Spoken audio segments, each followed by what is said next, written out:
परमेश्वर के महान नाम की आज सुबह महिमा होने पर होशे की पुस्तक 14वां अध्याय उसका 3रा वचन। अश्शूर हमारा उद्धार ना करेगा, हम घोड़ों पर सवार ना होंगे और ना हम फिर अपनी बनाई हुई वस्तुओं से कहेंगे कि तुम हमारे ईश्वर हो, क्योंकि अनाथ पर तू ही दया करता है। अनुग्रहित पवित्र वचन को आधार मानकर करुणा से भरपूर परमेश्वर इस विषय पर आइए मनन करें। परमेश्वर के लोग स्वयं की इच्छा अनुसार चुने हुए राजाओं और ईश्वरों, अन्य जाति और अन्य जातियों के देवताओं और अश्शूर के पीछे गए, लेकिन इनमें से किसी ने भी उनकी सहायता ना की। एक शब्द में कहें तो परमेश्वर के लोगों के अनाथ होने की स्थिति। वे अनाथ हो गए। राजाओं ने, देवताओं ने, किसी ने भी उनकी कोई सहायता नहीं की और उनके सफर में उनके लक्ष्य तक भी नहीं पहुंचाया। मेरे प्रियो, आज की सुबह परमेश्वर हमसे यह बात करना चाहते हैं या अपने वचन के द्वारा यह बताना चाहते हैं कि यदि हमारे साथ कई लोग हों या कई सुविधाएं भी हों, तो भी यदि परमेश्वर हमारे साथ नहीं है तो हम अनाथ हैं। अनेक चीजों के पीछे जाने के बाद आखिर में अनाथ होने की अवस्था में यदि कोई आज की सुबह इस वचन को सुन रहा है, तो जैसा पवित्र वचन में हमने पढ़ा, परमेश्वर से हम प्रार्थना करें, हे परमेश्वर, इस अनाथ को आपकी शरण में दया मिलने पाए। मेरे प्रिय सुनने वालों, आपके साथ कई लोग हों और कई सुविधाएं भी हों, लेकिन कुछ परिस्थिति में आपको समझने के लिए और आपको सुनने के लिए कोई नहीं होता। सांत्वना देने के लिए, ढांढस बांधने के लिए यदि कोई नहीं है, ऐसी अवस्था में अगर आप हैं तो परमेश्वर की ओर देखकर उसकी दया के लिए प्रार्थना करें। परमेश्वर दया से भरा हुआ है।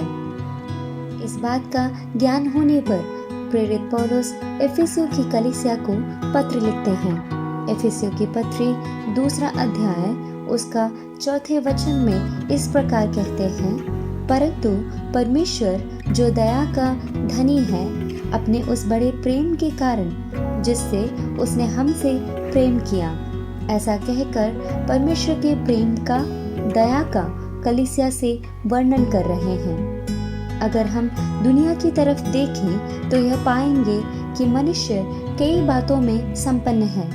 संपत्ति के विषय में, पढ़ाई के विषय में, ज्ञान में, गुणों में आदि के कई विषयों में वह संपन्न है। लेकिन हमें जो खेदित करता है वह यह है कि क्रोध में और पाप में भी सब संपन्न है। साल 2021 15 सितंबर को नेशनल क्राइम रिकॉर्ड ब्यूरो के डाटा के अनुसार साल 2020 में भारत देश में लगभग 28,000 रेप केसेस रिपोर्ट किए गए। पूरी दुनिया जब कोविड जैसी बीमारी के चपेट में था, भारत देश में लॉकडाउन की स्थिति में भी on an average 77 rape cases प्रतिदिन हुए। करुणाहीन लोग जिनके सामने बेबस और लाचार विक्टिम, क्या बच्चे क्या औरत, किसी बात की परवाह किए बिना पाप के काम करते रहे और पाप बढ़ता रहा। करुणावान परमेश्वर की महान करुणा के कारण ये क्रूर और कठोर दिल भी मोम के समान पिघलकर यदि परमेश्वर के प्रेम को पहचान पाते तो कितना ही अनुग्रहित होता। मेरे प्रियो, हम क्रोध में, पाप में, शैतान के स्वभाव में भी संपन्न बन बैठे हैं। हमें यह पहचानना चाहिए कि ऐसी अवस्था में भी परमेश्वर करुणा संपन्न है, दया से भरा हुआ है, वह क्षमा से भरा हुआ है। इसलिए भजन संहिता 103 उसके 8वें वचन में इस प्रकार लिखा है, यहोवा दयालु और अनुग्रहकारी, विलंब से कोप करने वाला और अति करुणामय है।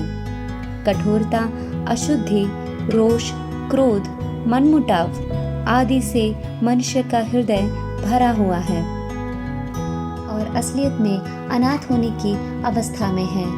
यहोवा परमेश्वर जिसने सारी पृथ्वी की सृष्टि की, जो इस सारे भूमंडल का रचयिता है, पिता के रूप में अपनी करुणा की संपन्नता का प्रदर्शन करना चाहता है। अपनी आंखों को बंद करें और एक पल के लिए प्रार्थना करें। हे पवित्र पिता, हम सभी चीज़ों से संपन्न हैं और हमारे साथ सब लोग हैं, फिर भी हम आपकी उपस्थिति के अभाव में अनाथ हैं। इस बात को समझकर करना में परमेश्वर की करुणा से हमारा दिल भरने पाए, हमारा दिल बदलने पाए और हम परिवर्तित होने पाएं। यीशु मसीह के नाम में आमीन।